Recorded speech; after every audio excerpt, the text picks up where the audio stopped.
We continue to celebrate 10 years of Rick Bozich and Eric Crawford at WDRB. The two veteran sports journalists have been counting down their top 10 stories while here at the news station. Here are numbers 5 and 6.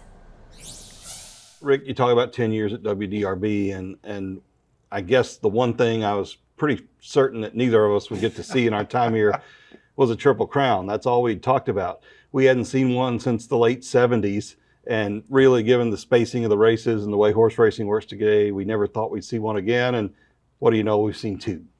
You saw two. I didn't go to either one of them for a variety of reasons we won't get into, but I've been to Alice Sheba, Sunday Silence, Silver Charm, Real Quiet, Smarty Jones. Always get to the Belmont. It never happened. I'm like you. I didn't think it was ever going to happen. They were going to have to change the schedule, change the spacing of the races, change the distances, and lo and behold, Bob Baffert steps up with American Pharoah, who I would say is the best horse I watched over my time here. Absolutely. American Pharoah, once we saw him win the Derby, I don't think anybody was surprised that he went ahead and ran the route and won them all. It was still pretty amazing. I mean, people had waited for so long. Belmont was an electric atmosphere. The Sports Illustrated cover photo of that win, of the horse running by and every cell phone up in front of him, it was a great shot that they got from the grandstand. And there was so much emotion on that day because I don't think we ever thought we'd see another one for a long time. We've seen our one Triple Crown. That was our shot.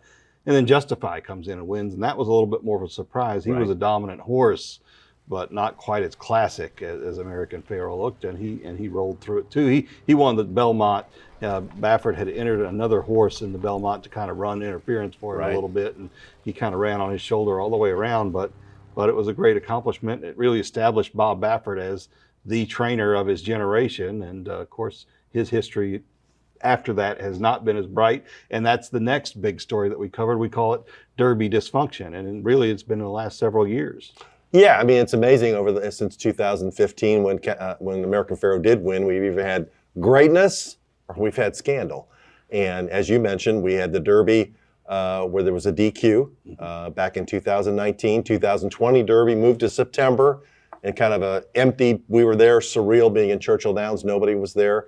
And then unfortunately the 2021 Derby where Bob Baffert wins it and then the horse is stripped of the Derby victory because of a medication violation, and Bob Baffert isn't even allowed to come back to Churchill Downs for 2 years.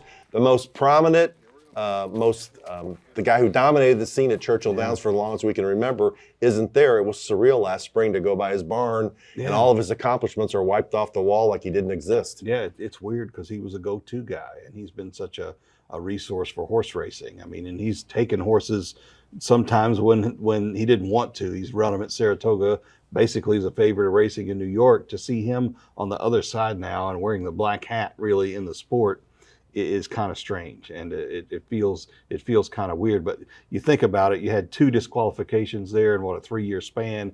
We'd had one over 146 years. So that just shows you how unprecedented all this has been. And yet the Derby as a race continues to thrive. Churchill Downs continues to build and expand. They've got Derby number 150 coming up here in a couple of years, and they're going to have a new paddock, and it's going to be a whole different facility. They continue to prosper. And next year, get ready. It's the 50-year anniversary of Secretariat. I think we'll be doing a few stories on that. Might have a few.